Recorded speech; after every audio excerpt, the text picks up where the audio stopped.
Sorry, അറിയാതെ തുപ്പിപ്പോയത്. ചേട്ടാ ചുണ്ണമുണ്ടോ? ഉണ്ടല്ലേ, കുറച്ച് തരൂ. ഇന്ന എടുത്തോ.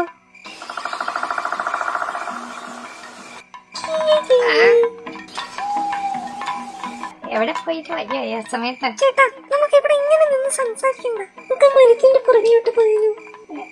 ഇൻസ്റ്റാഗ്രാം ഐഡി ഉണ്ടോ? ചേട്ടന് റേഷൻ കാർഡ് ഉണ്ടോ? അതൊക്കെ പുറകെ